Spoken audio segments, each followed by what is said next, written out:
Hey guys, this is David Jolks and welcome to Factor 3. We're in phase 1 of our May 2017 program, and man, the year is flying by already. But we're really excited to start this new session off. Of course, every time we do a new program, we bring new attributes to it. So this time we've added a yoga component with the incredible Carrie Ann. So we have 2 yoga days that you can add into your practice, and there's no very specific place you have to be. You just got to make the time to put it in, but it'll be a beautiful part of your overall training experience. So remember, if you've gone through the manual, and the most important thing that you can do, of course, in this process is become a great student. Take your highlighter out, read the manual, go through the workbook. Highlight the really important parts to you, and make sure that you develop a good understanding. Keep that manual printed off and somewhere nearby, and refer to it frequently so that you become a good student, because the more you know, the better this thing runs. Of course, the acronym that actually runs this program, the acronym that really will make the biggest difference in your training experience, is the acronym SAM. And remember, SAM stands for what? Stabilize. So stabilization simply means if you're in a standing position as I am, my knees are soft, my core is tight, my shoulders are back and down, putting my spine into a neutral position, a low center of gravity. The A in SAM is activate. What are we training? Well, so we have to want to think, we want to conceptualize and think and get the upper motor cortex, get at the brain to start thinking about where in the body we're training. Where is the stress should be felt? Where is the stimulus to be allocated? What are we after? What's the point of the exercise? So when we activate, we think, focus, palpate, poke, press, prod, somehow let the body know where the hell we're trying to direct all this stress, so that we can look for the experience while we're in motion. And the last thing in SAM, of course, is the letter M, which stands for move or mobilize, which is the active, dynamic part of the exercise. And of course, there's a very specific part to that. There's a very specific algorithm to the movement.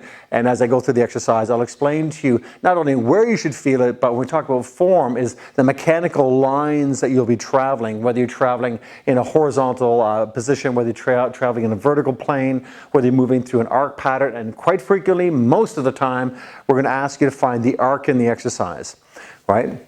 So remember, SAM, stabilize, activate the mobilize. Becoming a master, utilizing that acronym in your training will give you the benefits you may have not found thus far. So let's get right into our day 1. Now we're hoping that you've gone through and done our beautiful opening sequence with the yoga piece, which is great for extension. And extension, what I mean is that most of us have our daily lives put as in flexion. So it's forward rounded posture. What we want to do is get into extension here. Right, so the extensing muscles of the body, my gluteal muscles, my erector spinae running down the length of my spine, right up to my cervical spine, move the body back into a nice neutral position. And the opening aspect of the yoga warm-up that we provided for you is powerful, so please do it. If you're somewhere resistant, get over it, get down on the mat, and get the work done. It only takes a few minutes for incredible results. So moving into our first day here, day 1 of phase 1, we have split lunges, we have V-sits, and of course we have rear delt fly. This will be done on the Swiss ball. So the split lunges dumbbell, I'm just going to grab my dumbbells here. And we're using the split lunge, and of course we've done these before. They're one of my favorite exercises to give, not to do, but to give, is that we use them to really open up the psoas of the body. So we're talking about the hip flexors here. We're talking about some of the muscles in and around the groin, because we tend to be very short and tight. Having a very short, tight psoas gives you a very weak butt. So the tighter I am here, the more likely the weaker I am in the gluteal muscles, and potentially the more stress I have on my lower back, and potentially the tighter the hamstring. So I want nice, long, but strong psoas. I want a nice, strong rear end. So dumbbells in hand, pull your shoulders back and down. Step 1 foot forward, taking your back leg, moving it open a little bit, so you're not lining one foot up behind the other, because that puts you on a bit of a tightrope. So move out maybe a foot or so in width, of course, my left heel away from my right toe. And I'm going to take a nice long stride, pull the body up nice and tall. I'm going to bend my knee, drop that knee down towards the floor, not loading the front knee, right? So really good posture.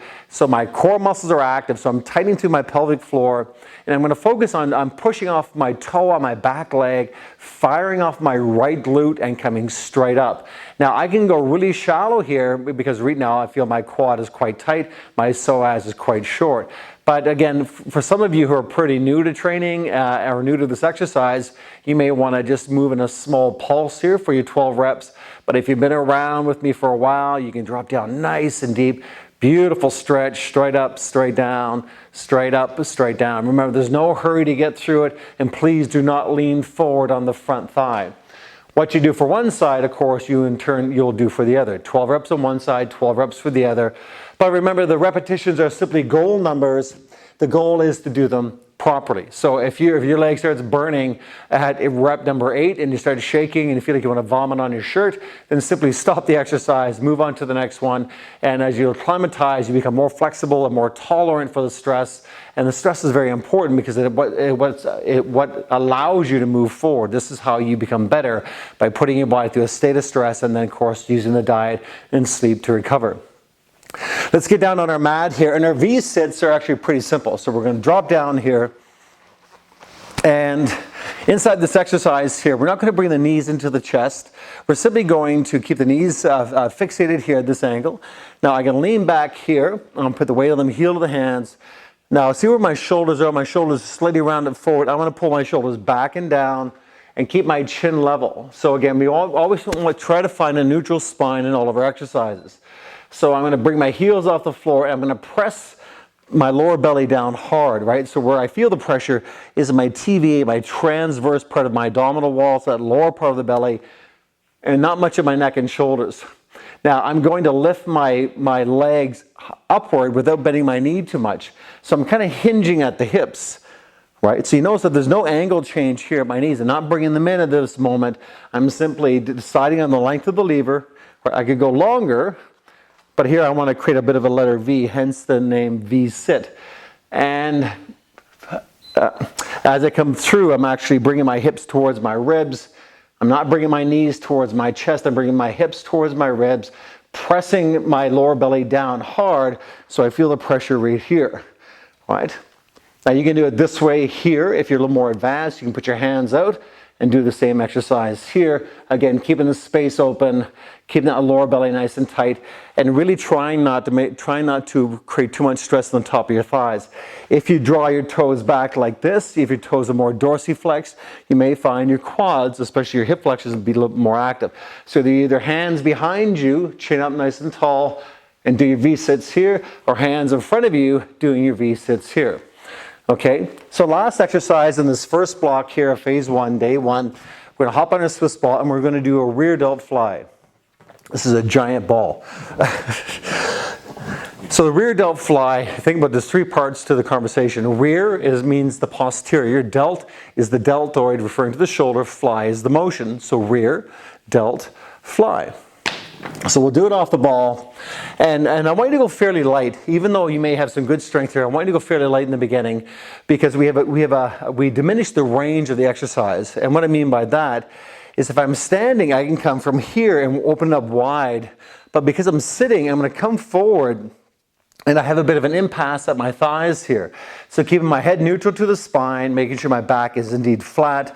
I'm going to bring my shoulder blades together, point my elbows outward, and I'm simply going to draw my shoulder blades together, push my elbows back, and then stay under control. So it's a pretty small motion here, right? So there's not much momentum. I'm missing a little bit of the range, but I'm still getting great exercise to fire up the muscles in around my rhomboids, my mid-traps, my mid-trapezius, right? Posterior part of my shoulders. Okay, so it's a really simple exercise, and what the secondary exercises are, you have your primary, so your primary focus of this day is legs, which is your primary. We'll use the most amount of weight, the most amount of focus. The secondary, of course, are going to be abs, and of course, you guessed it, shoulders. So there you have it for your round 1 of phase 1 and day 1. You have your split lunge, your split squats, you have your V-sits, and you have your rear delt fly.